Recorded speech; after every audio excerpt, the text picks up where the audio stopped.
Hey guys, it's Alex from 7th Hour Films, back again with Merlin. Last time on Merlin, we had the sins of the father. Basically, we were introduced to the character of Morgause, who is secretly Morgana's half-sister, and tempted Arthur with knowledge of his mother.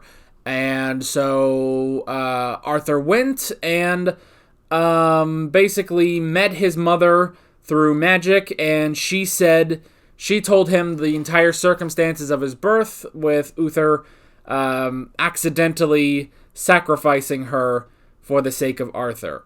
Accidentally, I will still say, kind of.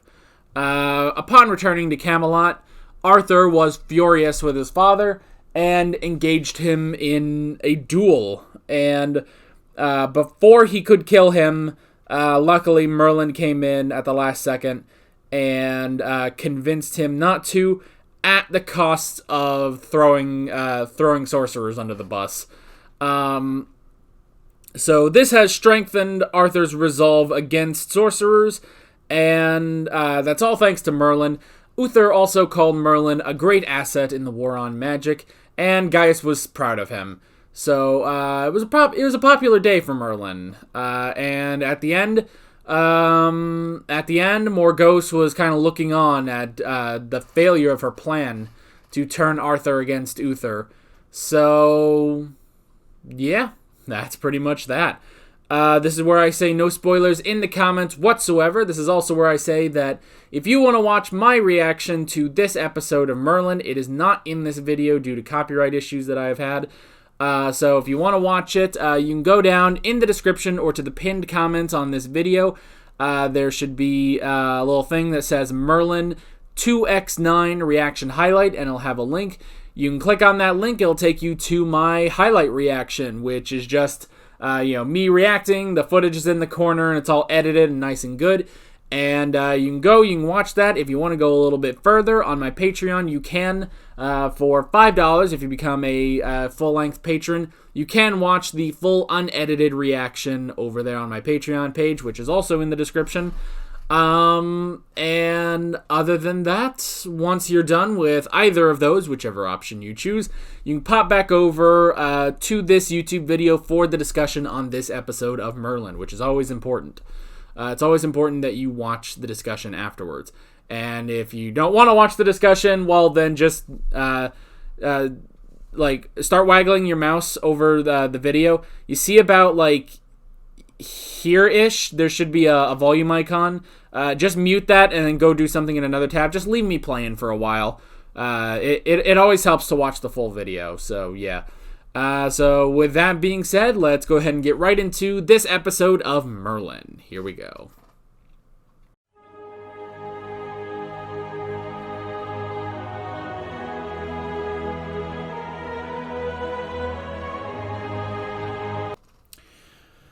Okay. Oh, man. What an emotional episode. Oh. Can I just say real quick, though? Hey, Gwen got some lines. She hasn't had a lot of lines for a while, has she? I don't know what that's about. I don't know. I was kind of thinking about that when it's like, oh, man, Merlin, he hasn't really had a romance in this whole show, honestly. And then it's like, oh, well, here we go. And it's like, well, yeah, mostly, he hangs around like Morgana, and there's nothing really there. Or Gwen. And then I was like, wait a minute, Gwen! She hasn't really had anything since Lancelot and Guinevere. But anyway, so just wanted to kind of make note of that. Man, what another good episode. I'm really digging Merlin, I have to say. I'm really digging this show. This is a lot of fun.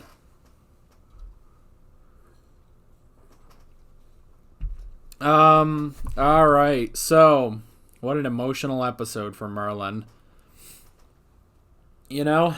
Very emotional, and coming right off the heels of Arthur's emotional episode. Man, that is crazy. She was so cute, too. Let me look at the cast. Not a lot of cast this time around. Okay. Freya. Hey, I spelled it right. Yay. It's always like a like you take a chance on how I spell these when I just hear the names. Alright, Laura Donnelly plays Freya. Okay. Anything I've seen her in? Nope. No, I haven't. Oh well. I don't know. She's cute though. I understand why Merlin went for her. She's cute. She's got long black hair. Fucking love long black hair. Not the point. Point is, great episode. Let's just go ahead and go over the notes. The first thing I wrote down was a bounty hunter. Yeah, so we got a bounty hunter in this episode. He didn't play too big of a role, and maybe after the Witchfinder, I kind of understand why he didn't really have too big of a role, because he was he was a lot like the Witchfinder, honestly. You know, he rolls up to town with a cage, you know, except this time he already had someone, and then he rolls up to town with a cage, and then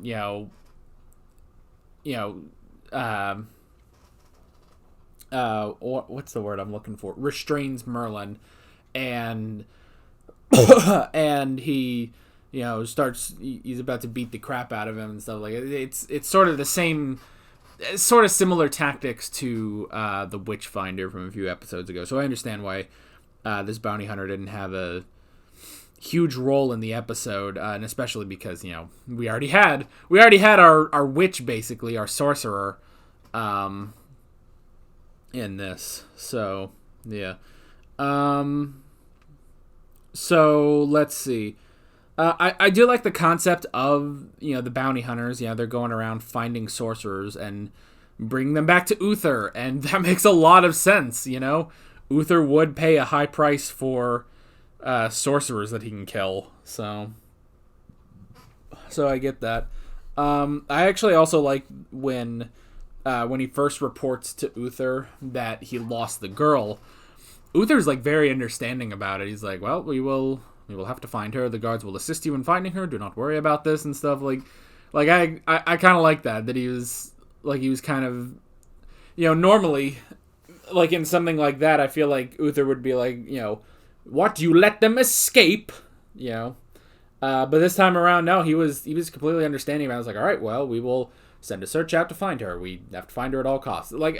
It's almost like, there's no use yelling at him when we can, we got to go find her. So here we go. The next thing I wrote down was Freya.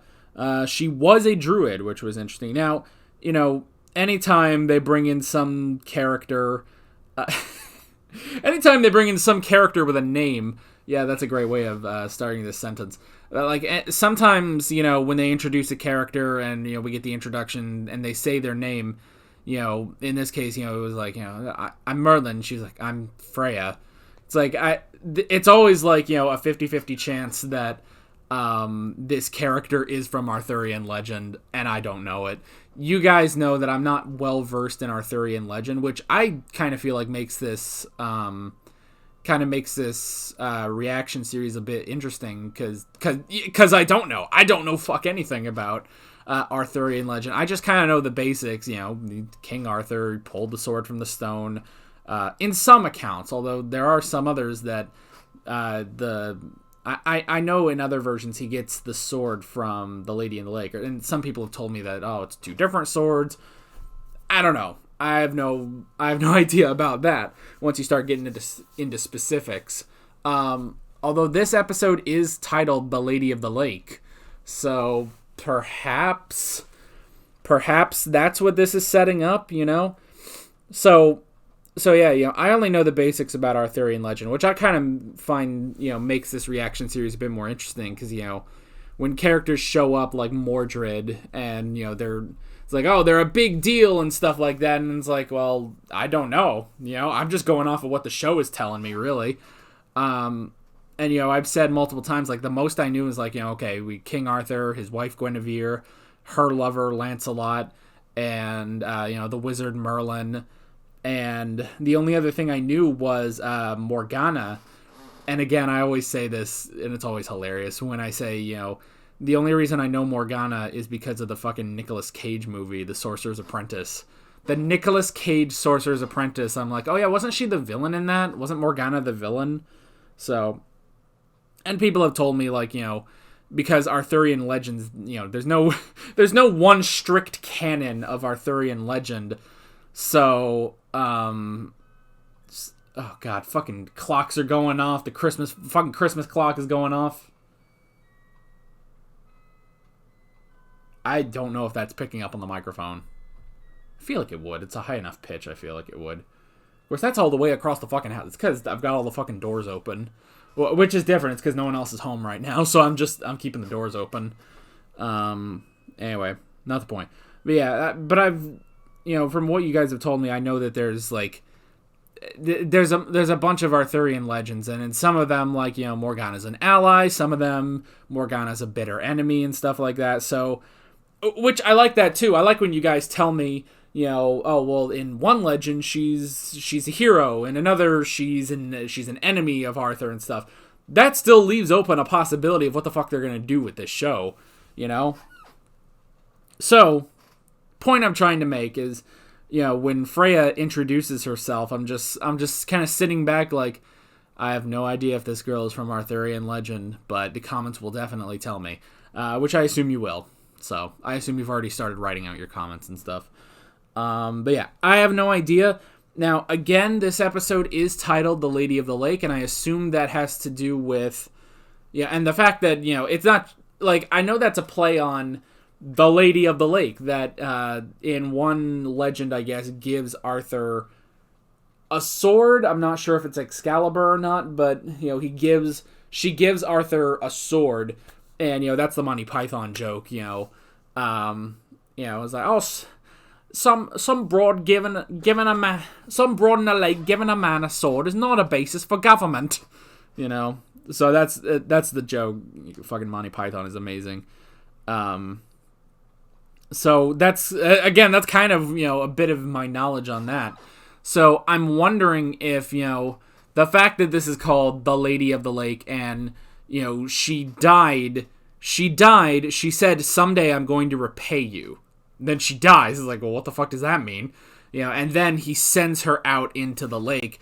I can only assume that this has set up that Freya is the Lady of the Lake. She is the one that gives Arthur the sword.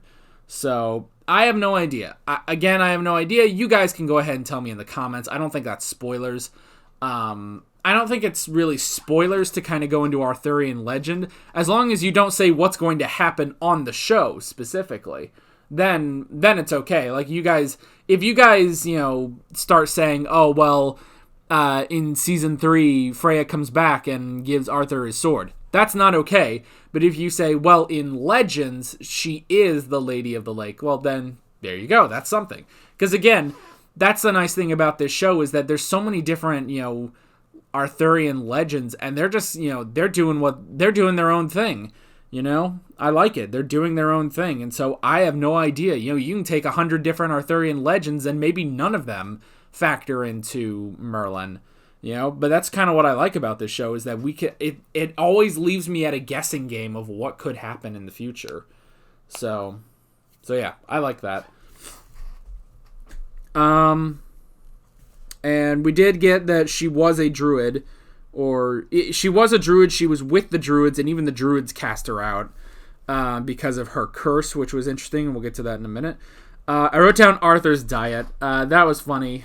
Merlin's excuse for taking his food was so that Arthur wouldn't get fat.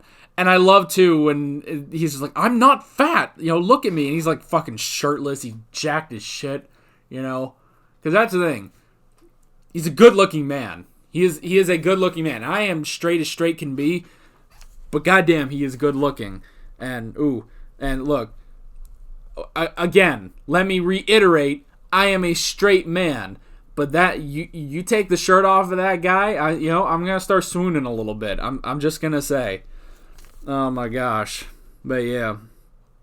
So I like the excuse that Merlin comes up with. It's like, well, I'm making sure you don't get fat. Don't overeat and stuff. So that was funny. I did like that. I wrote down Merlin and Freya, their romance that starts to blossom. That was nice. I can completely see why, Merlin would fall for her. It's a little fast, I will say, when you think about it. I mean, it's kind of puppy love at this point, like they don't really know anything about each other and stuff like that. He just has this sort of, protection, instinct for her, which is nice. It still works for the episode, but it's like they haven't developed a full relationship yet. They really don't know much about each other other than, they can bond over the fact that they both hide their magic and stuff. So that's interesting. Like, I understand the relationship. It's just not, it's not a solid relationship. When he's saying, like, I'll get you out of Camelot. We'll leave Camelot together. We'll go live somewhere and be together forever. It's like, you met her like 3 days ago, and you're already saying that. You're already saying that.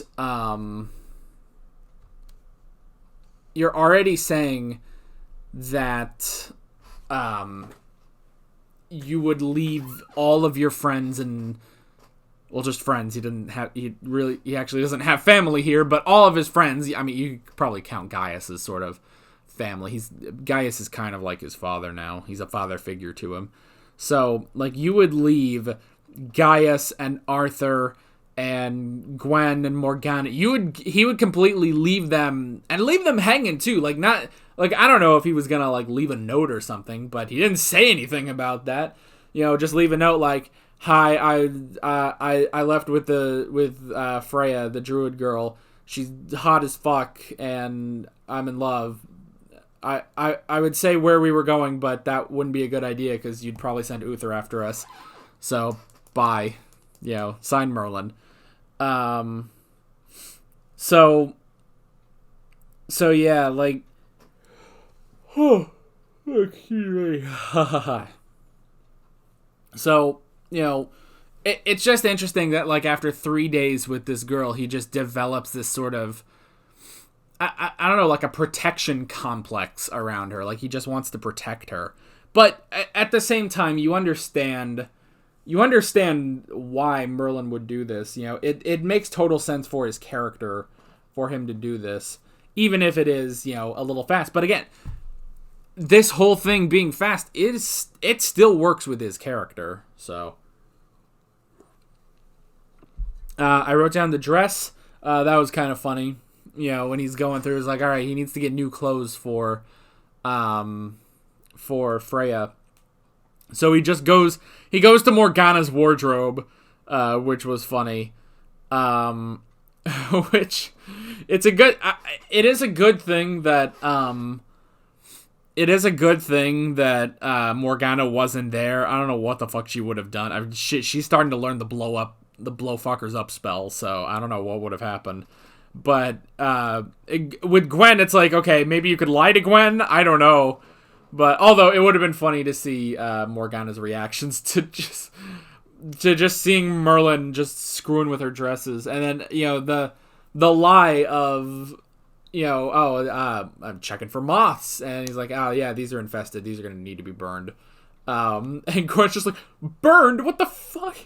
And and I love when he's just like, oh yeah, we got to get rid of these moths, or we'll all be walking around naked. And it's like, what the fuck? You're already burning her clothes. What the like, she's already gonna be walking around naked, which she's beautiful, but it's the kid show, for God's sake, man. Shit. Now that just put that image in my mind. Oh no. Oh, this is getting weird. Oh no, we're starting to get weird. All right, let's go back to the monster, the bastard. See, and again, I thought he was saying bastard, and it's like, no, that couldn't have been what he said. It's like, so a bastard. That was interesting. So basically, she will transform, sort of fly and attack, and then return to human form and then run away. Interesting. Definitely interesting. The design of it was pretty cool. This sort of like giant cat, tiger, or cougar with wings. That was cool. Or a panther, maybe. I guess she was more panther-like. I don't know much about fucking cats, so. Oi. So that was interesting, and I like Merlin and Gaius' talk when they're talking about Freya, and Merlin says like it was afterwards when Merlin was in his bed and he was all sad and stuff, and Gaius was like, I understand what you're going through, and Merlin's like, how can you how do you know what it's like to be a monster, which to an extent does sort of apply to Merlin, because he has to pretty much go against who he really is as a sorcerer. It is interesting. You have to keep that sort of level of sanity when you keep hearing how bad sorcerers are, and you are one of them. So I understand why he would completely relate to Freya in this episode, so I do like that. And then the last thing I wrote down was the lake. Freya ending up dying because of the wound by Arthur, which was interesting. Is it deep enough? This is the only fucking wound he's ever been able to inflict on a magical beast. He doesn't normally do that well against them. Although I mean, I don't know, he's fought a ton of magical beasts, man. But yeah, so her ending up dying and then being at the lake. And, this episode being called The Lady of the Lake. Probably if this episode wasn't called that, I probably wouldn't have thought about it. But just the fact that this is called The Lady of the Lake, it makes me think that she is indeed the Lady of the Lake. But I don't know. So, hey, maybe she'll come back. I have no idea. I don't know. Merlin will get another heart on. I don't know. I know. We joke about that. It's like, oh, she's cute. Merlin's totally going to get a hard on and save her. And it's like, well, we joke about that. But honestly, their romance did work, even if it wasn't like, even if it wasn't